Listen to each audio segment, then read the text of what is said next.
আমি তোমার জামাইকে সব বলে দিতে চাই, এতে সংসার টিকলে টিকবে, না টিকলে নাই। মাত্র 4 দিন আগে ইউটিউবে মুক্তি পেয়েছে নাটকটি, আর এর মধ্যেই জায়গা করে নিয়েছে ট্রেন্ডিংয়ের শীর্ষে। অভিনয় করেছেন নতুন প্রজন্মের অভিনেত্রী শায়লা সাথী, আর নির্মাণ করেছেন আর্থিক সজীব। একবার যেখানে সন্দেহ তৈরি হয় সেখানে সুখ থাকে না।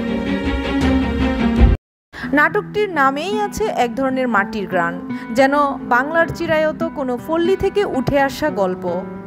এখানে উঠে এসেছে এক সহজ সরল মেয়ের জীবন সংগ্রাম, যাকে অবহেলা করা যায় না, যাকে বন্দি করে রাখা যায়, কিন্তু তার চোখের জলে যে ব্যথা তা আমাদের প্রতিটি দর্শকের হৃদয়ে গেঁথে গেছে।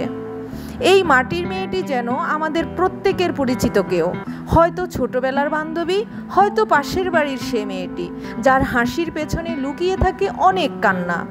শায়লা সাথী শুধু অভিনয় করেননি, সে যেন চরিত্র হয়ে উঠেছে। তিনি জগন্নাথ বিশ্ববিদ্যালয়ের নাট্যকলার ছাত্রী, আর নাট্য অভিজ্ঞতার প্রতিফলন দেখা গেছে তার প্রতিটি এক্সপ্রেশনে। নাটকটি মুক্তির মাত্র 2 দিনের মধ্যেই পেয়ে গেছে প্রায় 3 মিলিয়ন ভিউ, আর সব মন্তব্য একদম পজিটিভ। দর্শকরা বলছেন, অনেক দিন পর এমন কিছু দেখলাম যা চোখে জল এনে দিয়েছে। নাটকটির নির্মাতা আর্থিক সজীব বলেন, এটা অফ ট্র্যাকের সিনেমাটিক গল্প। একজন মাটির মেয়ের জীবনের কষ্টগুলো তুলে ধরতে চেয়েছি, আর সাথী সেই কষ্টকে বাস্তবে রূপ দিয়েছে। এই নাটক শুধু একটি বিনোদন নয়, এটি একটি অনুভব, একটি প্রতিবাদ, একটি জেগে ওঠা। আপনি কি দেখেছেন মাটির মেয়ে?